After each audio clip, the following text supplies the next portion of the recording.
Hello everyone, अपना next topic पे चलते हैं. ठीक है. Next topic is binomial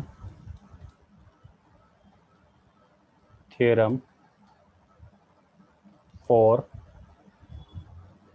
any index. ठीक है. नेक्स्ट टॉपिक है हमारा binomial theorem for any index. अभी तक देखो हमने जो भी एक्सपेंशन किया बाइनोमियल में उसमें पावर क्या थी, इंटीजर थी एक. ठीक है, पॉजिटिव इंटीजर थी. अब क्या है, अब जो एन है वो कुछ भी हो सकता है, नेगेटिव इंटीजर भी हो सकता है, फ्रैक्शन भी हो सकता है. ठीक है. तो बट एक कंडीशन है, अगर मैं कहता हूँ कि if magnitude of x less than 1 है, मतलब एक्स का अगर मैग्नीट्यूड वाइज जो वैल्यू है वो अगर वो लेस देन 1 है, then I can expand this expansion 1 plus X raise to N as 1 plus N X plus N into N minus 1 2 factorial X square plus N into N minus 1 N minus 2 upon 3 factorial into X cube. और ऐसे चलता रहेगा N into N minus 1 N minus 2 N minus 3 upon 4 factorial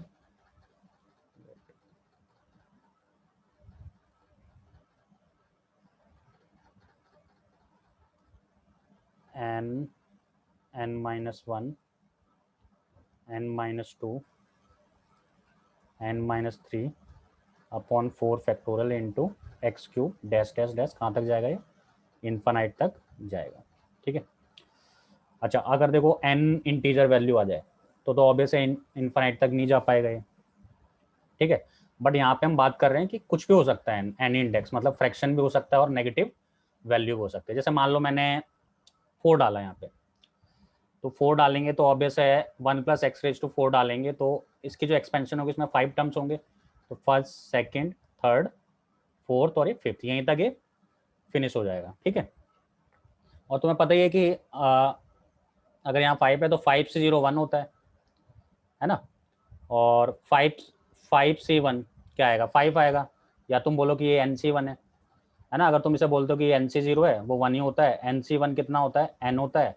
और NC2 की expansion ये होती है n into N minus 1 2 factor, और ये NC3. बट कब, जब n क्या है, इंटीजर है अपना. अब ऐसा नहीं बोल सकते, ठीक है, कि इसकी वैल्यू मतलब ये जो वैल्यू वो हमेशा क्या होगी, NC2 होगी. ये जब भी हो सकती है जब n क्या है, इंटीजर है. अगर n इंटीजर नहीं है तो हम ये नहीं बोल सकते कि ये जो वैल्यू है वो NC2 की होगी. कैसे, जैसे मान लो मैंने कहा कि n की जगह मैं -3 डालता हूँ, तो अगर मैं -3 डालता हूँ तो ये 1 -3x हो जाएगा. ठीक है. और ये कितना हो जाएगा, ये हो जाएगा -3 -3 -1, तो ये 3 4 12 अपॉन 2 फैक्टोरियल हो जाएगा. और ये कितना हो जाएगा, -3, ये -4, ये -5 अपॉन 3 फैक्टोरियल. तो ऐसे तो इन्फानाइट तक मूव करता रहेगा. तो अगर n की वैल्यू मैं नेगेटिव डालता हूँ तो इसमें कितने टर्म्स आएंगे, इन्फानाइट टर्म्स आएंगे. ठीक है. और ये थोड़ा ना बोल सकते, अगर मैं n की जगह मान लो -3 डालता हूँ तो ये क्या आ जाएगा, -3 -3 दैट इज -4 और अपॉन 2 फैक्टोरियल. क्या इसको हम ये बोल दें क्या, NC2? नहीं बोल सकते तो, क्योंकि n तो नेगेटिव है वैसे भी. ठीक है.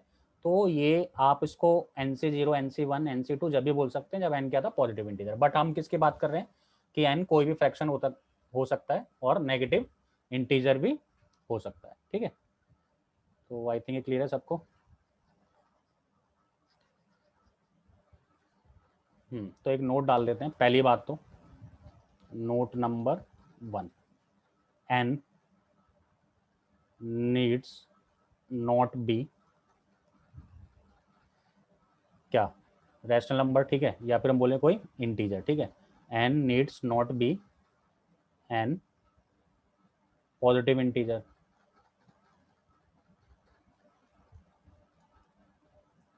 ऐसा जरूरी नहीं कि ये पॉजिटिव इंटीजर ही हो, कुछ भी हो सकता है. ठीक है. या हम बोल दें कि एक रैशनल नंबर हो जाए. ठीक है, इंटीजर. बट ठीक है, एन यहाँ पे कुछ भी हो सकता है. N can be negative integer और फ्रैक्शनल वैल्यू भी हो सकती है. ठीक है. N can be negative integer और फ्रैक्शनल वैल्यू। ठीक है, जैसे कोई भी एग्जांपल, जैसे कोई भी नेगेटिव वैल्यू हो सकती है, जैसे -4/5 हो गई एग्जांपल के लिए, या n की वैल्यू क्या हो गई -3 हो गई, लाइक दैट। ठीक है, तो उसके लिए आप इसको ऐसे एक्सपेंड करेंगे। पॉजिटिव के लिए तो आप जानते हो कैसे एक्सपेंड करते हैं। ठीक है, अच्छा, तो एक नोट हो गया 1 और एक 2, और एक तीसरी चीज और, अगर n अपना क्या होता है नेगेटिव इंटीजर होता है तो कितने टर्म्स आते हैं, इन्फानाइट टर्म्स आते हैं। ठीक है, तो there are infinite terms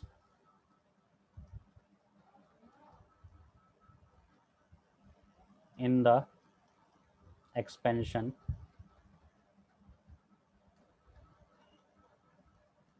if,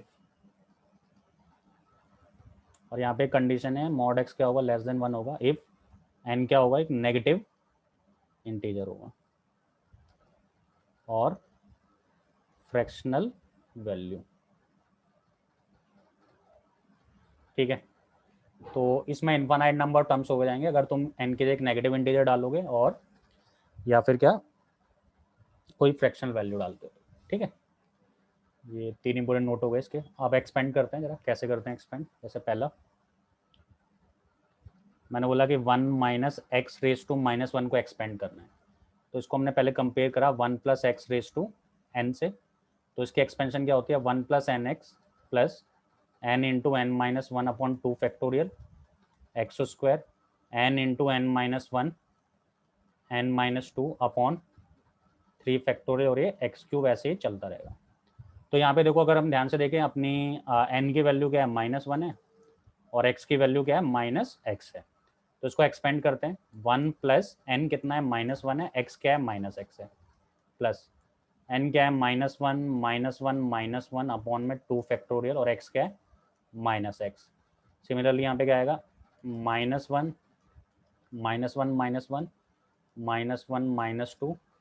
upon 3 factorial, और ये -x का क्यूब, ऐसे ये चलता रहेगा है। ठीक है, तो इट मीन्स इसकी जो एक्सपेंशन हो जाएगी माइनस माइनस प्लस हो जाएगा, प्लस एक्स हो जाएगा, ये वैसे ही प्लस हो जाएगा। देखो आप ध्यान से, ये -1 ये -2, तो माइनस माइनस प्लस प्लस 2, और 2 फैक्टोरियल 2 ही होता है, तो कैंसिल आउट हो जाएगा, एक्स स्क्वायर आ जाएगा। और यहाँ पे 3 फैक्टोरियल बन जाएगा, -3 -2 -1, एक नेगेटिव यहाँ से आएगा, एक नेगेटिव यहाँ से आएगा, तो एक्चुअल में आ जाएगा कितना 3 2 1, तो ये 3 फैक्टोरियल लिखा है एक तरह का, तो ये कैंसिल हो जाएंगे दोनों, तो एक्स क्यूब बचेगा। आप समझ गए हो कैसा पैटर्न फॉलो करेगा ये, तो इस टाइप का ये पैटर्न फॉलो करेगा इन्फिनिटी तक। तो इसकी जो एक्सपेंशन आ जाएगी वो ये आ जाएगी। ठीक है, चलो एक और एक्सपेंड करते हैं। ठीक है, 1 माइनस एक्स की पावर -2, तो इसमें क्या है अपना n की वैल्यू है -2 और x की वैल्यू है -x, तो सबसे पहले 1 plus N X, 1 plus N और x plus n n-1 upon 2 factorial X square plus n n-1 n-2 upon में 3 फैक्टोरियल -x का क्यूब, और ये चलता रहेगा। ठीक है, ऐसे ही थोड़ा सॉल्व करते हैं इसे। तो ये 1 प्लस कितना हो जाएगा 2x, और देखो 2 फैक्टोरियल से 2 कैंसिल हो जाएगा, माइनस माइनस हो जाएगा प्लस, तो यहाँ 3 आ जाएगा, तो 3x स्क्वायर प्लस, क्योंकि यहाँ पे 3 फैक्टोरियल है तो ये 3 फैक्टोरियल बन जाएगा, ये कैंसिल आउट हो जाएगा, 4 बचेगा। ठीक है, माइनस माइनस हो जाएगा प्लस, क्योंकि एक नेगेटिव यहाँ से भी आएगा। तो पैटर्न समझ गए तुम क्या आने वाला है। नेक्स्ट क्या आएगा 5x 4, और ये चलता रहेगा इन्फिनिटी तक। तो ऐसे एक्सपेंड करते हैं अगर कोई नेगेटिव वैल्यू है तो, मतलब अगर मतलब जो पावर है वो नेगेटिव आ जाए, या कोई फ्रैक्शन भी आ सकता है। ठीक है, चलो एक क्वेश्चन करते हैं next. Expand 8 plus X raise to 1/3 को। ठीक है, तो सबसे पहले तो देखो एक्सपेंशन वो वैलिड कब है, जब ये 1 plus X raise to N की फॉर्म में लिखा हो, और जो एक्स का मैग्नीट्यूड है वो क्या है लेस देन 1 हो। बट यहाँ पे तो 8 है, तो सबसे पहले तो 8 को कॉमन लेना पड़ेगा ब्रैकेट के अंदर ही, तो 8 1 plus x by 8 raise to 1/3, so this becomes 8 raise to 1/3, 1 plus x by 8 raise to 1/3, और 8 रेज टू 1/3, 8 का क्यूब रूट 2 होता है, तो ये हो जाएगा 2 into 1 plus X by 8 raise to 1/3। देखो मॉड x तो वैसे भी 1 से छोटा है, तो ऑब्वियस है जो x बाय 8 का मॉड है तो वो ऑब्वियस है, वो तो वैसे ही छोटा होगा 1 से।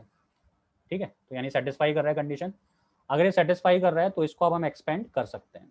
तो इसमें जो n की वैल्यू 1/3 है और x की वैल्यू क्या है, x बाय 8 है, बाकी 2 तो मल्टीप्लाई में चल रहा है, तो 2 into 1 plus N X, 1 plus N, N कितना है 1/3 और x कितना है x बाय 8 है, plus n into N minus 1 upon 2 factorial और इंटू में x का square, plus n n minus 1 n minus 2 upon 3 factorial और x अपॉन 8 का क्यूब, ऐसे ये चलता रहेगा।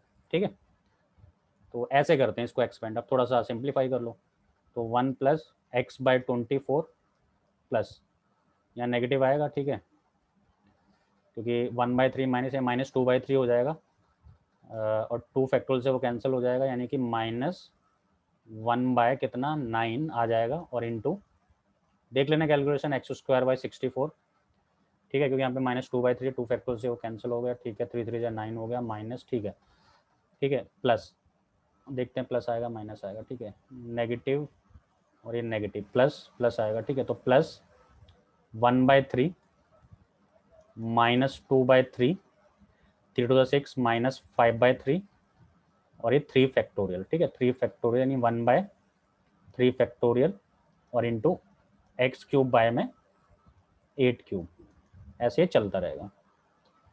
थोड़ा सा सिंप्लीफाई कर लेना इसे, ठीक है, तो इसको सिंप्लीफाई करेंगे तो 2 जो भी है, ठीक है, 1 इंटू 64 एक्स स्क्वायर, देखो माइनस माइनस प्लस हो जाएगा, 2 5 जो हो जाएगा 10, 3 का क्यूब 3 फैक्टोरियल कितना होता है 6, और ये 1/8 का क्यूब एक्स क्यूब, और ये चलता है, तो ऐसे हमने से एक्सपेंड कर दिया। ठीक है,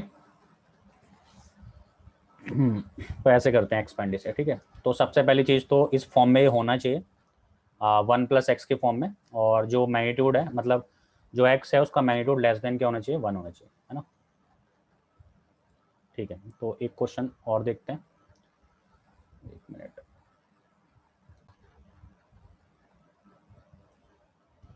नेक्स्ट क्वेश्चन है अपना, find the values of x for which 1 upon में root 5 + 4x can be expanded as infinite series। ठीक है, अगर इसको हम इनफाइनाइट सीरीज की तरह एक्सपेंड कर सकते हैं, तो सबसे पहले मैं लिखा 1 अपॉन में रूट 5 + 4x, तो रूट का मीनिंग क्या है 1/2, सॉरी 1/2 है, तो हो जाएगा 5 + 4x रेज टू -1/2, बट एक इस फॉर्म में होना चाहिए। अगर इसे मेरे को एक्सपेंड करना है तो किस फॉर्म में होना चाहिए, 1 + x के फॉर्म में होना चाहिए, तो मैंने 5 ही कॉमन ले लिया, तो हो जाएगा 1 + 4x upon 5 raise to -1/2 which is equal to 5 raised to -1/2, 1 + 4x bye में 5 raised to -1/2। तो अगर इनफाइनाइट सीरीज में एक्सपेंड होगा तो ऑब्वियस है, देखो पावर तो नेगेटिव है, तो ठीक है, नेगेटिव फ्रैक्शन है तो होगा, बट साथ में कंडीशन है कि जो x है उसका मॉडुलस यानी उसका मैग्नीट्यूड लेस देन क्या होगा 1। तो यहाँ पे x की वैल्यू क्या है 4x/5 है, और n की वैल्यू क्या है -1/2 है, बट मुझे x से मतलब है क्योंकि ये तो सेटिस्फाई हो रहा है, तो इसका जो मैग्नीट्यूड होगा वो क्या होगा लेस देन 1 होगा, ये मस्ट है। ठीक है, अगर इसको इनफाइनाइट सीरीज की तरह एक्सपेंड होना है तो, और आपको पता ही अगर मॉड x लेस देन 1 है, याद रखना, ठीक है, अगर मॉड x किसी नंबर से छोटा है तो इसका सीधा सा मतलब है वो -a से तो बड़ा है और a से क्या है छोटा है। ठीक है, जैसे मॉड x क्या है लेस देन 2 है, तो इसका मतलब x क्या है, -2 से तो बड़ा है मैग्नीट्यूड वाइज, है ना। क्योंकि देखो अगर इसका मैग्नीट्यूड लेस देन 2 है तो ऑब्वियस है जो x है वो -2 से तो बड़ा होगा और 2 से क्या होगा, छोटा होगा, ठीक है। तभी तो लेस देन 2 बैठेगा ना, ठीक है। तो ऐसे यहाँ पे होगा, देखो तो कांस्टेंट है 4/5, तो इसको आप ऐसे लिख दो, इस कांस्टेंट को इधर भेज दो, तो ये 5/4 हो जाएगा, पलट जाएगा 5 और डिवाइड बाय 4। अब ये देखो मॉड x क्या है, लेस देन एक नंबर है, तो इसका मतलब x क्या है, -5/4 से बड़ा है और 5/4 से छोटा है। तो आंसर में ऐसा भी मिल सकता है या इस फॉर्म में भी मिल सकता है, ठीक है। और कभी कुछ ऐसा आ जाए एग्जाम्पल के लिए, जैसे कि बोल दिया उसने कि 2x क्या है, लेस देन 1 है, तो आपको पता है पहले 2 को डिवाइड करना है यहाँ पे, और उसका मतलब क्या है कि x should be greater than -half और लेस देन हाफ, तभी ये एक्सपेंड हो सकता है अगर मान लो कोई सीरीज इस टाइप की है, ठीक है। ये तो आई थिंक क्लियर होगा सबको, ठीक है, कि ये एक्सपेंड कब होगा तो उसके लिए कंडीशन होती है, ठीक है। तो नेक्स्ट करते हैं। नेक्स्ट क्वेश्चन क्या है, find the coefficient of x⁵ in the expansion of 1/7 + 3x का whole square where mod of x क्या है, लेस देन 1 है। अब हमें कोफिशिएंट निकालना है x⁵ का, किसके एक्सपेंशन में, इसके एक्सपेंशन में, और मॉड x क्या है, लेस देन 1 है, ठीक है। स्टार्ट हो गए हम, ठीक है। तो 1/7 + 3x whole square can be written as 7 + 3x⁻², सही है। तो इसको हम डायरेक्ट एक्सपेंड नहीं कर सकते जब तक यहाँ पे क्या ना हो, 1 ना हो, ठीक है। तो हम क्या करते हैं, 7 कॉमन ले लेते हैं, तो इस पर -2 आ जाएगा, यहाँ पे -2 हो जाएगा, तो क्या हो जाएगा 7⁻², दैट इज 1/49 और 1 + 3x/7⁻²। और ऑब्वियस है मॉड x अगर लेस देन 1 है तो 3x/7 का मॉड लेस देन 1 ही रहेगा, तो कंडीशन को सेटिस्फाई करता है, ठीक है। अब इसको एक्सपेंड करते हैं, पहले यहाँ पे लिख लेते हैं, ठीक है। तो 1/49, देखो 1/49 तो एज इट इज रहेगा। अब इसमें x n की वैल्यू क्या है, -2 है, और x की वैल्यू क्या है, 3x/7 है। तो फिर करते हैं एक्सपेंड, 1 + nx, n और ये x प्लस n(n-1/2 फैक्टोरियल और इंटू में x² plus n(n-1 n-2/3 factorial into 3x/7 का क्यूब, ठीक है, प्लस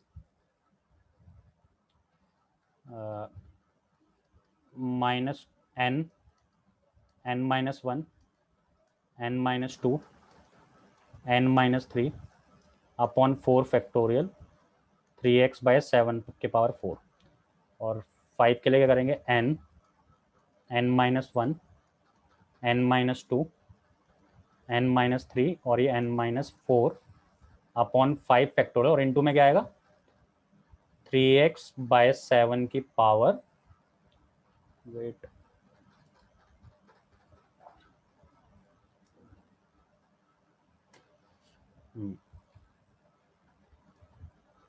इसकी पावर कितना 5, और ये चलता रहेगा इन्फिनिटी तक, ठीक है। देखो हमें तो x की पावर 5 का कोफिशिएंट निकालना है, सही बात है ना। तो ये वाला टर्म है, ये तो x की पावर 1 देगा, तो इसको तो सॉल्व करने की कोई जरूरत ही नहीं है। ये x का स्क्वायर का कोफिशिएंट देगा, है ना, जैसे सॉल्व हो जाएगा ये क्यूब का देगा, ये पावर 4 का देगा। हमें 5 से मतलब है, तो हमें इस वाले टर्म पे वर्क करना है, ठीक है। और बाहर 1/49 है, तो 1/49, बाकी ये टर्म लिखे हैं जो भी है, ठीक है, कोई फर्क नहीं पड़ता इससे, हमें इस पे वर्क करना है, ठीक है। तो चलो इस पे वर्क करते हैं। यहाँ पे फर्स्ट टर्म है, सेकंड टर्म है, फर्स्ट टर्म है, सेकंड टर्म है, थर्ड है और फोर्थ है, ठीक है। तो 1 2 3 4 हमें इस पे वर्क करना है, इस पे वर्क करते हैं। तो ये क्या आ जाएगा अपना, देखो ये हो गया -2 -3 -4 -5 और -6, ये माइनस है, ठीक है, अपॉन कितना 5 फैक्टोरियल, और ये क्या आ जाएगा 3⁵, 7⁵, x की पावर 5, ठीक है। अच्छा, तो ये हो जाएगा 1/49, ये एज इट इज चल रहा है, इससे मतलब नहीं है। अब देखो 5 फैक्टोरियल क्या होता है, 5 4 3 2 1 है ना, तो ये कैंसिल हो जाएंगे सारे के सारे, और वैसे प्लस ही बनना है, माइनस माइनस प्लस माइनस फिर प्लस, तो अपना बचेगा 6 और ये कैंसिल हो जाएगा, 6 × 3⁵, 7⁵ और x⁵5, तो ये अपना कोफिशिएंट आ जाएगा। कोफिशिएंट अगर मेरे को निकालना है तो पहले 1/49 सबसे मल्टीप्लाई होगा, तो 1/49 इंटू 6 को लिख लिया, 3 2 6, 3⁵, अपॉन 7⁵ और x⁵5, तो ये कोफिशिएंट बन गया। अब 49 को 7 का स्क्वायर लिख सकते हैं, कुछ कैंसिल हो देख लेना, वैसे तो कुछ हो नहीं रहा, ठीक है। कैलकुलेशन अगर करेक्ट है, यस कैलकुलेशन तो करेक्ट है बिल्कुल, ठीक है।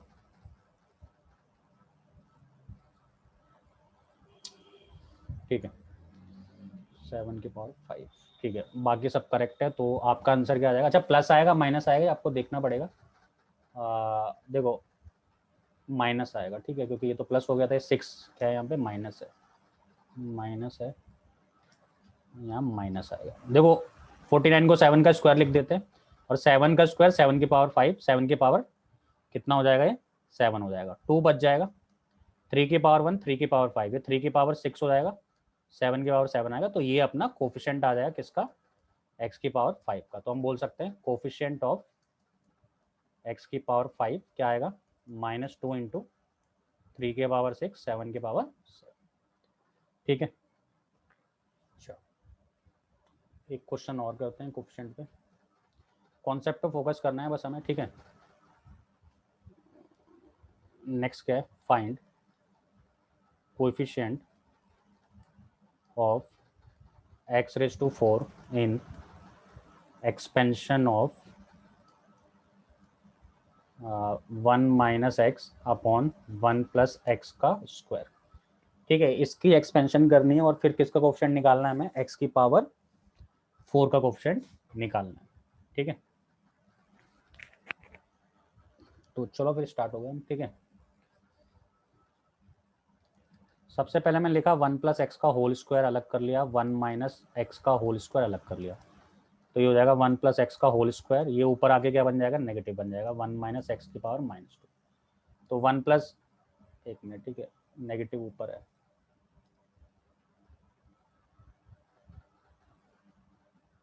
तो यहाँ नेगेटिव है, यहाँ पॉजिटिव है, तो 1 - x का होल स्क्वायर, तो a² + b² - 2ab, ठीक है।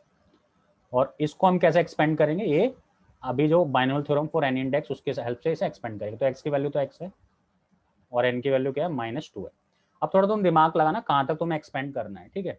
तो 1 + nx, 1 + nx प्लस n-1 कितना हो जाएगा, -n(n-1), ये हो जाएगा ना 2 फैक्टोरियल, और ये x², नेक्स्ट क्या हो जाएगा, -2 -3 -4 अपॉन में 3 फैक्टोरियल, और इनटू क्या हो जाएगा, x³ समझते हो, ठीक है,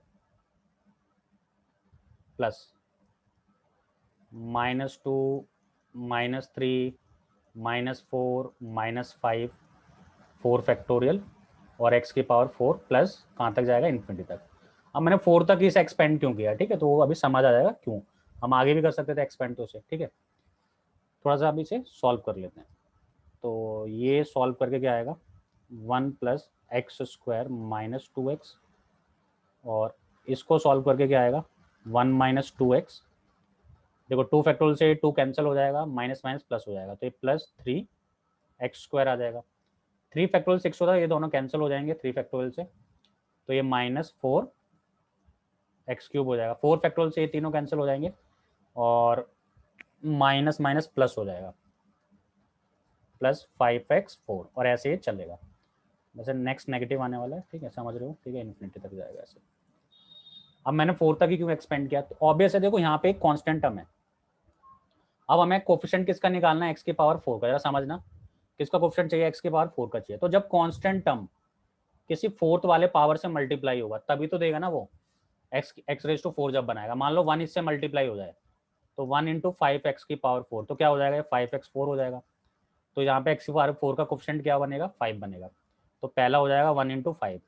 अच्छा अब ये कांस्टेंट किसी और से मल्टीप्लाई होकर क्या x की पावर 4 दे सकता है क्या? तो बिल्कुल नहीं देगा, क्योंकि इसके आगे तो बड़ी x की पावर 4 की पावर मतलब x की जो पावर वो इंक्रीज करने लगेगी, तो फिर तो कोई बना नहीं सकता और कम में कोई चांस इसका है नहीं। तो 1 का काम खत्म हो गया। अब एक्स स्क्वायर पे आते हैं। एक्स स्क्वायर किसके साथ देगा x की पावर 4? किसके साथ देगा? ऑब्वियस है, तो 1 इंटू 3 के साथ देगा, तो एक्स की पावर 4 बन जाएगा, वो मैंने कॉमन ले लिया है और तो किसी साथ दे नहीं सकता। अब रही बात इसकी -2x की, तो जो x वाला टर्म है वो एक्स क्यूब के साथ मल्टीप्लाई होकर एक्स की पावर 4 बनाएगा, तो ये हो गया बस, और कुछ नहीं बन सकता इसमें। ठीक है, ये आपको समझ आ ही रहा है। तो हो जाएगा 5 + 3 और ये 8 एक्स की पावर 4, तो 8 और 3 11 और 5 16, तो कोफिशिएंट क्या हो जाएगा एक्स की पावर 4 का 16 हो जाएगा। ठीक है, तो देखो कॉन्सेप्ट पे फोकस करो, कैसे मैंने इसे फाइंड किया। ठीक है, ओके, एक क्वेश्चन और देख लेते हैं।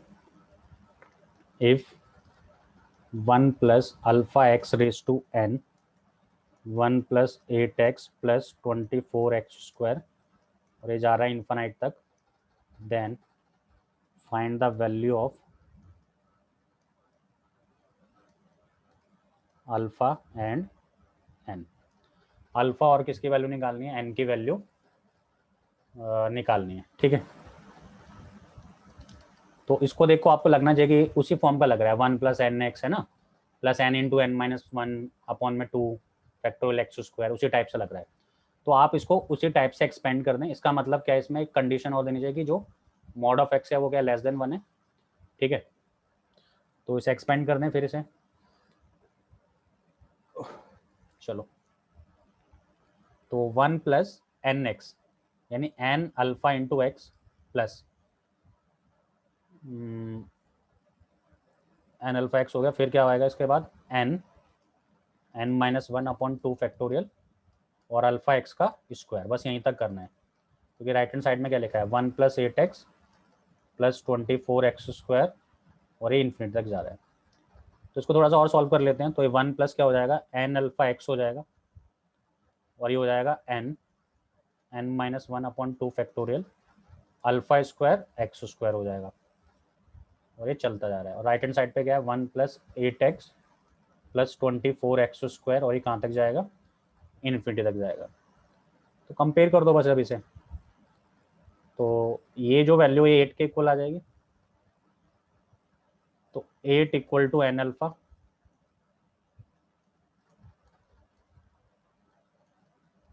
और ये किसके आ जाएगी 24 के इक्वल। सही है, सॉल्व कर लेते हैं यहाँ से। तो n अल्फा की वैल्यू 8 आ गई है ना, एक तो इक्वेशन ये बन गई, एक यहाँ से बनेगी 2 फैक्टोरियल 2 होता है तो 48 आ जाएगा। तो n into n - 1 alpha square equal to कितना 48 हो जाएगा। 2 फैक्टोरियल कितना होता है 2 होता है। तो दो इक्वेशन दो वेरिएबल सॉल्व करना है अपन से। ठीक है, तो क्या करें, अल्फा की वैल्यू निकाल लेते हैं, सॉल्व करेंगे। ठीक है, अल्फा की वैल्यू निकालो 8 बाय में कितना n और यहाँ पे सब्स्टिट्यूट कर दो। ठीक है, या इस क्वेश्चन में ऐसा हो सकता है ऑप्शन से देख के आप सेटिस्फाई कर सकते हैं। ऑप्शन जो भी दिए होंगे n अल्फा दिया होगा उसको सेटिस्फाई कर लो, आंसर आ जाएगा। और अगर निकालना है तो फिर ऐसे ही निकलेगा। तो n क्यूबिक तो नहीं बनेगी। ठीक है, इजी हो जाएगा ना, 8² n² इजी हो गई। ठीक है, तो एक n से एक n क्या हो जाएगा कैंसिल आउट हो जाएगा, ये 64 हो जाएगा और ये मल्टीप्लाई हो जाएगा 48n हो जाएगा। तो 64n - 64 48n, तो कितना आ जाएगा 64 में से 48 जाएंगे और यहाँ पे 64, 14 में से 8 गए 6, 5 में 4 गए 1, 16n 64, तो n की वैल्यू आ गई अपने पास 4। n 4 आ गया तो अल्फा में डाल दिया, अल्फा क्या है 8 बाय n है, तो 8 बाय में 4, तो अल्फा की वैल्यू क्या आ गई 2 आ गई। इसका मतलब एक n इंटीजर था, तो ऐसा जरूरी नहीं कि अब इसमें कंडीशन को सेटिस्फाई करना ही पड़े, है ना। पहले पता नहीं था तो ठीक है, बट अब पता चलेगा कि n तो इंटीजर है। तो एक तरह से nc 0 है, ये nc क्या है 1 है और ये nc क्या है 2 है इस केस के लिए। ठीक है, okay, thank you so much.